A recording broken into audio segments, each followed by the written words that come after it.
Hello students, I hope everyone is fine. So in this video we will try to finish chapter number 1. So we will begin with a question number 15. So this is a word problem.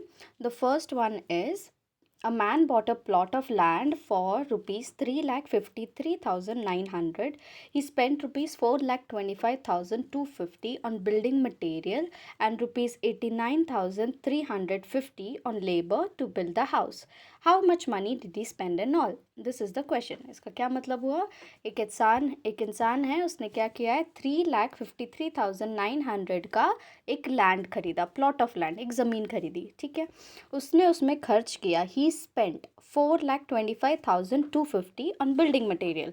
4,25,250 का उसने खर्चा किया on building materials, मतलब जो भी land खरीदा उधर building बनाने के लिए जो भी सामान लगते हैं उसमें उसने 4,25,250 का खर्चा किया.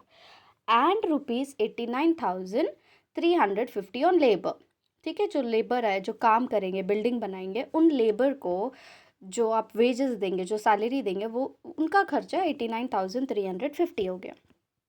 The question is how much money did he spend in all. तो टोटल उसने कितना खर्चा किया. Very simple. उसने लैंड कितने का खरीदा? 3,53,900, right. So I have solved this for you in detail. I'll show you. Yes, cost of land 3,53,900, building material का cost 4,25,250, cost of labor 89,350. तो total cost कितना हुआ, total उसने खर्चा कितना किया. तो अब क्या करेंगे, सारे 3,50,000 cost of land, building material and cost of labor, you will add all these costs and आप जब addition करोगे तो आपको मिलेगा 8,68,500. तो इतना उसने खर्चा किया. Okay, see 8,68,500. Second question is the difference of two numbers is 40,25,218. If the smaller number is 1,42,37,925, find the larger number. तो यहाँ पे क्वेश्चन क्या है, आपको मैं सॉल्यूशन जहाँ पे सॉल्व करा है वो दिखाती हूँ. ओके, सो यहाँ पे बोला है कि डिफरेंस बिटवीन टू नंबर्स. ठीक है, कोई तो दो नंबर है, उन दोनों का डिफरेंस मतलब सब्सट्रैक्शन. तो कोई भी दो नंबर है, उन दो नंबर को जब आप माइनस करोगे, जब उन दोनों नंबर का आप सब्सट्रैक्शन करोगे तो आपको मिलेगा 40,25,218. ये बताया. तो हमको नहीं पता वो कौन सा दो नंबर है ना, तो हम अज्यूम कर लेते हैं. ठीक है, ए है, ये बी है, कोई तो दो नंबर है. तो आप जब सब्सट्रैक्ट करोगे तो आपको क्या मिलेगा, वो बोल रहे हैं the difference of two numbers हमें नहीं पता ना कौन सा है. तो कोई तो दो नंबर है, ए एंड बी ले लिया, उसका जब आप सब्सट्रैक्शन करोगे, डिफरेंस निकालोगे, मतलब सब्सट्रैक्शन करोगे, at that time you will gate 40,25,218. ठीक है, दिस इज द क्वेश्चन. अब वो बोल रहे हैं if the smaller number is 1,42,37,925. तो क्या बोल रहे हैं, smaller number. And we all know सब स्मॉलर नंबर क्या होता है, लार्जर नंबर. हम क्या करते हैं, स्मॉलर नंबर को लार्जर नंबर से सब्सट्रैक्ट करते हैं, है ना. तो स्मॉलर नंबर मतलब जिसको हम सब्सट्रैक्ट करेंगे उसका अमाउंट है 1,42,37,925, है ना. तो हमें लार्जर नंबर फाइंड आउट करना है. तो हम क्या करेंगे, जो स्मॉलर नंबर है 1,42,37,925, उसका एडिशन करेंगे जो आपका डिफरेंस है. क्या है डिफरेंस आपका, 40,25,218. So when you will do the addition करोगे तो आपको मिलता है 1,82,63,143. ठीक है, तो ये आपका है लार्जर नंबर. तो ठीक है, अब आपको क्रॉस चेक करना है तो आप फिर से लिख सकते हो, जो लार्जर नंबर से हम क्या करते हैं, स्मॉलर नंबर को वी सब्सट्रैक्ट, है ना. तो this is the larger number, so right it down. And smaller number what was in the question, 1,42,925. तो आप माइनस करके देखो, आंसर आपका आएगा 40,25,218. तो यहाँ पे क्वेश्चन देखो, दो नंबर का डिफरेंस आना चाहिए. B question is the difference of two numbers is 40,25,218, है ना. तो डिफरेंस ऑफ टू नंबर्स, इन दोनों को आप माइनस करोगे तो आपको ये नंबर मिलेगा. स्मॉलर नंबर ऑलरेडी दिया गया था, आपको लार्जर नंबर फाइंड आउट करना था. तो आपने क्या किया, स्मॉलर नंबर को आंसर के साथ एडिशन कर दिया तो आपको लार्जर नंबर मिल गया. ठीक है. So if you are getting confused, pause the video, rewind the video and listen again and again, one time, two times, three times. So just pause, rewind and hear it again, आपको समझ आ जाएगा. Okay, so C1. Okay, so we'll move on to the C part. Yes, C question is, the expenditure of a company was 82,93,875 in 2007. If the present expenditure is rupees 1,22,83,210, find the increase in expenditure. ठीक है, expenditure मतलब expenses, खर्चा, खर्चा, खर्चा समझ सकते हो हिंदी में. ठीक है, तो द एक्सपेंडिचर, तो एक कंपनी का जो खर्चा था, अब कंपनी चलाते हैं तो आपको खर्च तो करना ही पड़ता है ना. तो वैसे ही तो एक कंपनी थी, उसका एक्सपेंस था 2007. ठीक है, 2007 ईयर में इतना एक्सपेंडिचर था. कितना? 82,93,875. ठीक है, और इफ़ द प्रेजेंट एक्सपेंडिचर बोल रहे हैं दैट इफ़ द प्रेजेंट, इस साल का उनका खर्चा कितना हुआ है? 1,22,83,210. तो 2007 में तो इतना खर्चा था एंड प्रेजेंट में इतना खर्चा है. I'll show you how where I've solved. Yes, see, expenditure in 2007 इतना है and expense in present है 1,22 lakh about. ठीक है, तो ये लिख दिया. वो क्या बोल रहे हैं? Increase in expenditure. ठीक है, इंक्रीज इन एक्सपेंडिचर मतलब 2007 में काफ़ी कम है, आप देख रहे हो लैक्स में, एंड अभी इस साल एक्सपेंडिचर क्रोर्स में. तो कितना ज़्यादा खर्चा बढ़ा. तो खर्चा बढ़ा पता करना है तो आप क्या करेंगे? अभी प्रेजेंट ईयर का expenditure minus the expenditure which happened in the year 2007.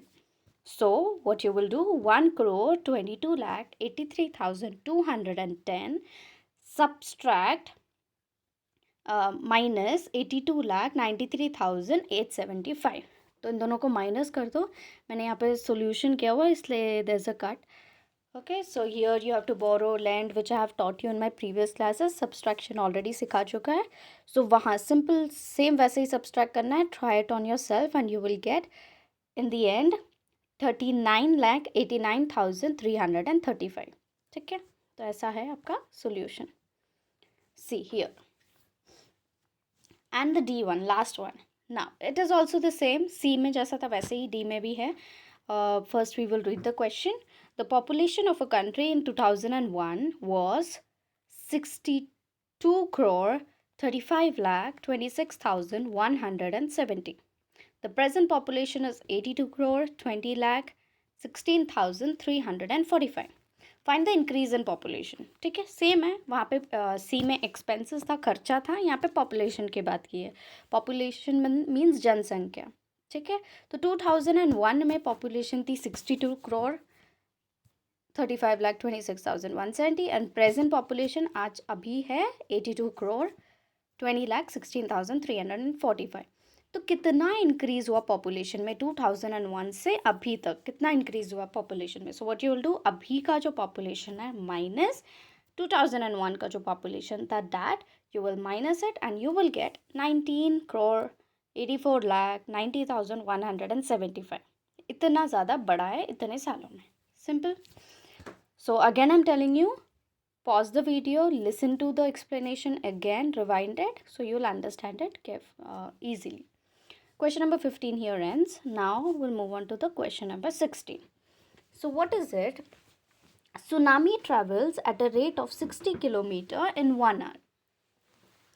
Now answer the following questions. तो ये आपको बता दिया है, सुनामी है एंड वो ट्रैवल करता है, तो सुनामी ट्रैवल कर सकता है 60 किलोमीटर, 1 घंटे में 60 किलोमीटर के दूर सुनामी ट्रैवल कर सकता है. सो बताया है if the distance, a part is if the distance between Chennai and Puducherry is 600 kilometre then tsunami will take time dash hours to travel between them. ठीक है, तो एक तो आपको स्टार्टिंग में बताया है दैट सुनामी कितना 1 घंटे में 60 किलोमीटर दूर जा सकता है. ठीक है, चेन्नई एंड पुडुचेरी के बीच में डिस्टेंस है 600 किलोमीटर का. तो 600 किलोमीटर जाना है सुनामी को, तो कितना टाइम सुनामी लगाएगा? ठीक है, so I show you how I have solved. See here it is. So this question में जो डिटेल्स है वो मैंने लिख दिए। सुनामी 60 किलोमीटर ट्रैवल कर सकता है 1 आवर में, और उससे डिस्टेंस ट्रैवल करना है 600 किलोमीटर। तो वो कितने घंटे में 600 किलोमीटर ट्रैवल कर पाएगा? ठीक है, तो ऐसे आप टेबल बना के एक्सप्लेन समझ सकते हैं। आई गिव यू 2 सॉल्यूशंस, एक सॉल्व करके एंड एक intellectually. So first one is this one. So 1 hour में 60 kilometre tsunami can travel, right. तो जब 1 घंटे में 60 किलोमीटर ट्रैवल कर सकता है, तो 2 घंटे में सुनामी कितना ट्रैवल करेगा? 60 + 60, है ना, 60 का डबल, मतलब 60 का 2 टाइम्स। तो 60 का 2 टाइम्स विल बी 60 × 2 करो, या तो आप 60 + 60 करो, यू हैव योर ऑप्शन। अगर आपको एडिशन सिंपल लगता है तो एडिशन करो, अगर मल्टीप्लिकेशन सिंपल लगता है तो मल्टीप्लिकेशन करो, ठीक है। सो 1 आवर में अब सुनामी ट्रैवल 60 किलोमीटर, तो 2 आवर में इट विल ट्रैवल 120 किलोमीटर, है ना, डबल ट्रैवल करेगा। 3 आवर में कितना ट्रैवल करेगा? 63 टाइम्स ट्रैवल करेगा, है ना। 1 आवर में देखो 60 किलोमीटर है, 2 आवर में 60 + 60 which will be 120 kilometre. 3 hour में 60 को 3 टाइम्स प्लस करोगे, 60 + 60 + 60 which will B 180 kilometre. 4 hours में सुनामी 240 किलोमीटर ट्रैवल करेगा, मतलब 64 टाइम्स, है ना, 64 टाइम्स करोगे तो 240 किलोमीटर मिल जाएगा। 5 घंटे में सुनामी कितने दूर, कितने किलोमीटर तक ट्रैवल कर सकता है? 300 किलोमीटर। कैसे पता चलेगा? 60 को 5 टाइम्स आप प्लस करोगे, ठीक है। 1 2 हियर इट इज़ 1 2 3 4 5, तो 5 टाइम्स प्लस करोगे यू विल गेट 300 किलोमीटर, ठीक है। 6 घंटे में अगर सुनामी ट्रैवल कर 6 घंटा अगर लगाता है सुनामी, तो कितना डिस्टेंस कवर कर पाएगा? 360 kilometre. And next likewise if tsunami is traveling for 7 hours, it will travel till 420 kilometre. 60 को 7 टाइम्स प्लस करोगे या 60 मल्टीप्लाई बाय 7 करोगे, ठीक है। 8 आवर्स, अगर 8 आवर्स का टाइम ड्यूरेशन है, तो सुनामी विल ट्रैवल 480 किलोमीटर, ठीक है। 60 को 8 टाइम्स ऐड करो, या तो 60 को मल्टीप्लाई करो 8 से, ठीक है। 9 आवर में 540 किलोमीटर से 60 मल्टीप्लाई बाय 9 करो, या 60 को 9 टाइम्स प्लस करो, आंसर विल बी सेम। 10 घंटे में tsunami will travel 600 kilometre, and the question was asked about 600 kilometre, है ना। क्वेश्चन में आपको क्या बोला था? Chennai and Puducherry 600 kilometre, the distance between Chennai and Puducherry, right. तो 600 किलोमीटर ट्रैवल करने में कितना टाइम लगा? See I have made a box for you all. So 600 kilometre आ गया, तो यू विल स्टॉप हियर, ठीक है। आपको जो क्वेश्चन में 600 किलोमीटर का डिस्टेंस बोला था, तो आपने जब सॉल्व किया, तो जब आंसर में 600 आया, तो इसके आगे आपको नहीं जाना है, ठीक है। तो 600 kilometre it travelled in 10 hours, ठीक है। तो this is the answer. Here you can either add और you can either multiply. So you will write in your answer. Just a minute. Yes. So you'll write in your answer that it will take time 10 hours to travel between them. One more solution is, या तो आप ऐसे कर सकते हैं जैसे मैंने आपको टेबल में सिखाया, otherwise you can also see logically आप लगा सकते हो। Very simple question, 60 kilometre 1 hour में जा रहा है, एंड इससे जाना है 600 किलोमीटर, है ना।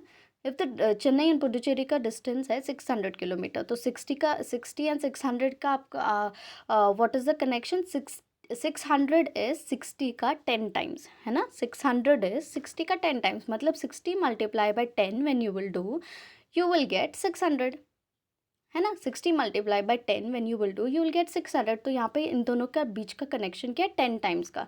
60 600 का क्या है कनेक्शन 60 के साथ? 600 इज 60 टाइम्स 10। तो वैसे ही 1 आवर को भी आप 10 से मल्टीप्लाई करोगे, 1 आवर मल्टीप्लाई बाय 10, मतलब 1 × 10, व्हाट यू विल गेट 10। तो 60 किलोमीटर का distance when we will calculate Chennai and Puducherry 600 kilometre, है ना। सो 1 आवर में 60 किलोमीटर जाता है, तो 600 किलोमीटर कितने आवर्स में जाएगा? 10 आवर्स में।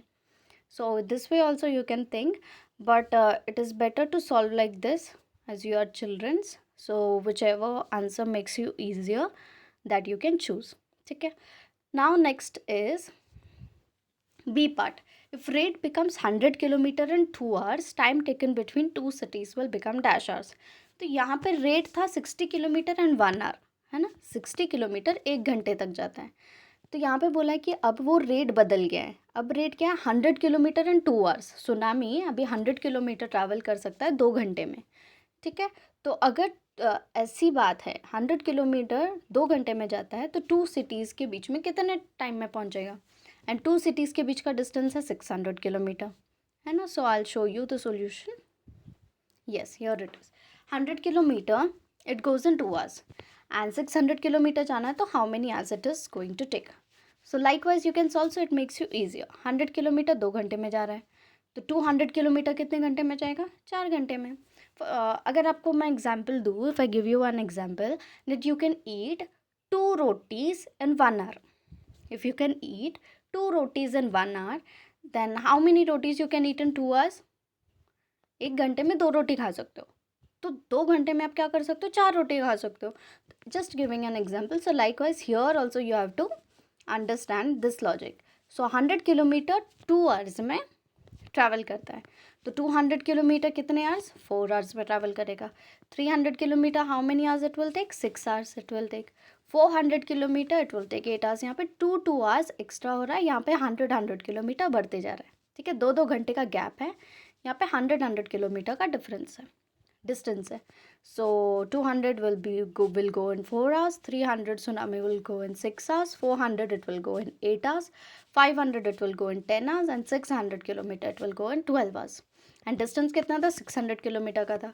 तो 600 का आएगा तो हियर यू विल स्टॉप, ठीक है। तो 600 kilometre it is going in 12 hours. I have made a box. तो answer here will be 12 hours. See? Now next part is mummy sends me for shopping. I bought bread for rupees 20, 1 dozen eggs at the rate of rupees 2 per kg and 2 packet biscuits at the rate of rupees 15 per packet. Total money I spent is rupees dash. ठीक है, answer मैंने लिखा है but you have to understand it, ठीक है। That is it. Yes. Question number 17. Here it is, the solution. So mummy sends me for shopping. ठीक है, mummy ने क्या किया है? आपको शॉपिंग के लिए भेज दिया, ठीक है। आपने उसमें क्या क्या खरीदा? ब्रेड खरीदा जो रुपीज़ 20 का था, तो लिख दिया आपने ब्रेड। मैंने यहाँ पे डॉटेड जो पॉइंट्स लिखे हैं ना, 3 डॉट्स आ रहे हैं, उसको आपको फाइनली देखना है। तो ब्रेड इज़ रुपीज़ 20 लिख दिया आपने। Then what was bought by you? आपने क्या खरीदा? 1 डजन एग, ठीक है। 1 डजन एग आपने लिया है eight the rate of rupees 2 पर एग। इसका क्या मतलब है? आपने 1 डजन एग लिया, ठीक है। 1 डजन में कितने अंडे होंगे? 1 डजन में how many eggs you will gate? 12 eggs, है ना। एंड बोला है एट द रेट ऑफ 2 पर एग, मतलब एक एग का कॉस्ट है रुपीज़ 2 एंड आपने लिया कितने? 12 अंडे लिए। 12 मतलब 1 डजन लिए, है ना। तो नाउ 12 एक्स का कॉस्ट कितना हो जाएगा? What you will do? 12 x का कॉस्ट यू विल मल्टीप्लाई, 12 अंडे लिए हैं और हर एक का प्राइस कितना है? 2 रुपीज़ है। So you will multiply 12 into 2 and you will gate 24, ठीक है। तो अंडों का प्राइस कितना हो गया? See here I put a point. So अंडे का एग्स का प्राइस हो गया rupees 24। Next what is bought by you? 2 packet biscuits. 2 packet biscuits at the rate of rupees 15 per packet, ठीक है। तो आपने 2 पैकेट बिस्किट लिया है एंड रुपीज़ 15 पर पैकेट, मतलब एक पैकेट का प्राइस है, एक बिस्किट पैकेट का प्राइस है 15 रुपीज़। तो 2 बिस्किट पैकेट का प्राइस कितना होगा? 15 मल्टीप्लाई बाय 2 करो या 15 + 15 करो, ठीक है। तो 15 मल्टीप्लाई बाय 2 करोगे यू विल गेट 30। तो बिस्किट आपको कितने में मिला? रुपीज़ 30। 2 पैकेट लिए ना, इसलिए 30। तो नाउ बोल रहे हैं last question is total money I spend is. Total आपने कितना खर्चा किया? तो ब्रेड आपको मिला 20 रुपीज़ में, 1 डजन एग आपको मिला 24 रुपीज़ में एंड 2 बिस्किट पैकेट्स मिले आपको 30 रुपीज़ में। So total money spend by you is 20 cost of bread, 24 cost of egg and 30 cost of biscuits. 20 plus 24 plus 30 when you will do, you will get 74. So you will simply write here 74. Okay, simple. Now next question is question number 18. It is Tina buys a TV for rupees 9,200. She gave the shopkeeper rupees 10,000. The money she get back is rupees dash. Very simple question. टीना ने क्या किया है? एक TV खरीदा है। TV का price था 9,200, ठीक है। मनी गिवन टू शॉपकीपर, उसने पैसे कितने दिए दुकानदार को, 10,000 रुपीज़ दिए, तो उसे कितने रुपए वापस मिलेंगे, तो 10,000 माइनस 9,200 यू विल गेट ₹800, तो 800 रुपीज़ उसे क्या मिलेंगे, टीना को वापस मिलेंगे। Simple. Now our question number 19. Question number 19 is, find out the total amount in the following bill and write in the box. ठीक है, अब यहाँ पे ये एक बिल है, ठीक है बच्चों, स्वीट्स लिया है, नोटबुक्स लिया है, बुक्स है, पेंसिल्स हैं, ये 2 kg लिया है, स्वीट्स 2 kg लिया है, नोटबुक्स 2 डजन लिया है, बुक्स 4 लिया है, पेंसिल 2 डजन लिया, ठीक है। एंड यहाँ पे बोला है, यहाँ पे कॉस्ट बताया आपको, फर्स्ट आपको स्वीट का कॉस्ट बताया कि पर केजी 140 रुपीज़ पर केजी, और लिया कितना है 2 kg, तो 1 kg का प्राइस 140 है, तो 2 kg का प्राइस कितना होगा, 140 multiply by 2। I have solve also for you all, ठीक है। स्वीट्स का लिया 2 kg है, प्राइस है 140, ठीक है, तो 2 kg का कॉस्ट क्या हो गया, 140 मल्टीप्लाई बाय 2, 280, ठीक है। फिर था नोटबुक्स, नोटबुक्स लिया है 2 डजन, 1 डजन का प्राइस है 120, तो दो डजन का प्राइस कितना हो जाएगा, 120 मल्टीप्लाई बाय 2 विच इज 240, है ना। नाउ बुक्स लिया है, बुक्स लिए हैं 4, एंड एक बुक का प्राइस है ₹150, एक बुक का प्राइस है ₹150, एंड लिए है 4, तो 150 मल्टीप्लाई बाय 4 करो, you will gate 600। Now pencil, pencils लिए हैं 2 डजन, 2 डजन पेंसिल लिए हैं, एंड 25 पर डजन, ठीक है, एक डजन का प्राइस था 25, तो 2 डजन का प्राइस कितना होगा, 25 मल्टीप्लाई बाय 2 करो, 50।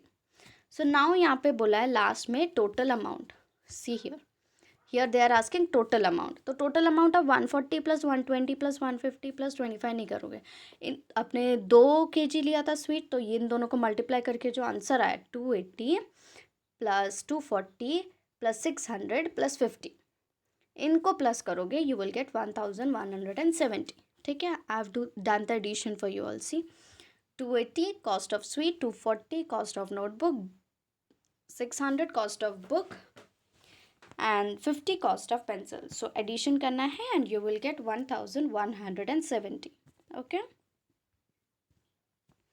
So last question of your class as well as of first chapter is question number 20. Very simple question. Prepare a bill for the following items and find the total. ठीक है, अब यहाँ पे एक bill है,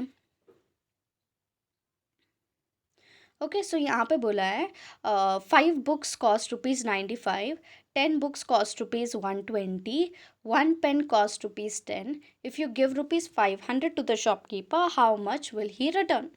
तो मतलब क्या है, आपने 5 बुक खरीदी है ₹95 की, ठीक है, 5 बुक खरीदी है 95 की, 10 नोटबुक खरीदी है 120 की, 1 पेन की कॉस्ट है ₹10, ठीक है। तो आपने ये तीनों चीज़ें ली है, इफ़ यू गिव ₹500 तो आपको कितने मिलेंगे, तो ये तीनों चीज़ें तो आपने ली है और आपने दुकानदार को 500 rupees you have given to the shopkeeper, okay. So now they are asking how much will he return, how much money you will get back, ठीक है। तो for this to find out how much money you will get in return, you have to know how much money did you spend. So you spent ₹95, you spent ₹120 for notebook, you spent ₹10 for pen. So you'll add these 3 things and you will get 225. The total is here, in the total column you will write 225, okay. And see, I've written given here, given is equals to ₹500, and total cost, total expenses of yours is 225, right? And how much return you will get, how you will come to know, you आपने 500 दिए and खर्चा कितना हुआ, आपने खरीदा सामान 225 का है, so you will do the subtraction here, you will 500 minus 225 you will do, you will gate 275, so return amount you will get from the shopkeeper will be 275, ठीक है, सिंपल है।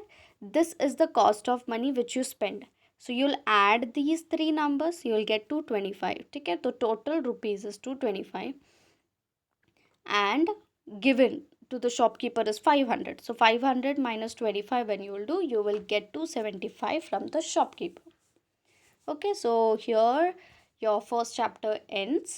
I hope I had explained you. So what you have to do here is so no homework I've given you here, right? So what I'm telling you, you have to write all these answers carefully.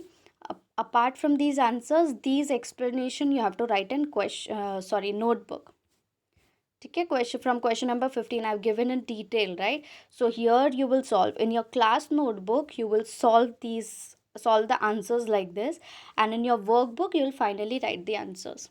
Okay, so this is your homework. So in your notebook you will write these solutions which I'm showing you, these solutions. This is how you will write. And in your workbook, after writing all these things, in the end you will write the answers in your workbook like this, one numbers. Okay, so this way you'll not forget how 10 came, how 12 came, how 74 came. You will not get confused. So when you will open your notebook, you will come to know how these solutions are done.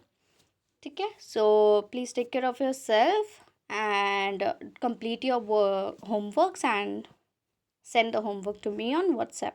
Okay, thank you, children.